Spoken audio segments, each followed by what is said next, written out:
My sister and I heard voices calling us from the woods, and I made the mistake of answering.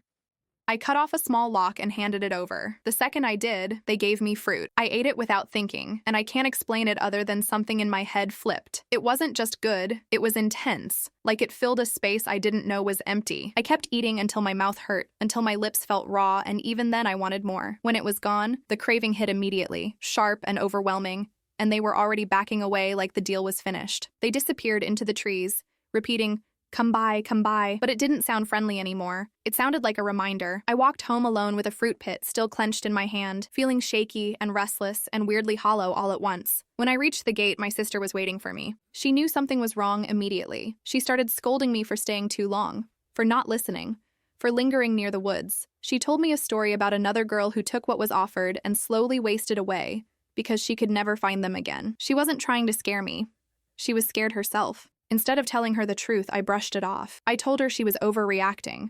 I even joked that I'd bring her some fruit tomorrow. The look on her face wasn't anger. It was fear. That night, we went to bed like usual, but I didn't sleep. I lay there replaying the voices, the way they watched me hesitate, the taste that still wouldn't leave my mouth. My sister fell asleep quickly. I stayed awake, realizing I'd crossed a line, and whatever I started down by that creek wasn't done with me yet. The next day looked normal on the surface, which somehow made everything worse. We got up early, did our usual chores, talked about nothing important, and if anyone had seen us, they would have thought nothing had changed. But it had. I couldn't stop thinking about the night before. When evening came, my sister noticed immediately. She asked why I kept glancing toward the trees, why I seemed restless, why I was rushing her and then slowing down for no reason at all. She suggested we skip the creek that night, said we could get water in the morning instead, but the idea of not going made my chest feel tight and panicky. I told her she was being dramatic and that nothing even happened yesterday. I don't know why I lied so easily, but part of me didn't want to hear her say, I told you so. And another part of me didn't want her fear to make this feel real. We went anyway. The sun was lower than usual by the time we got there,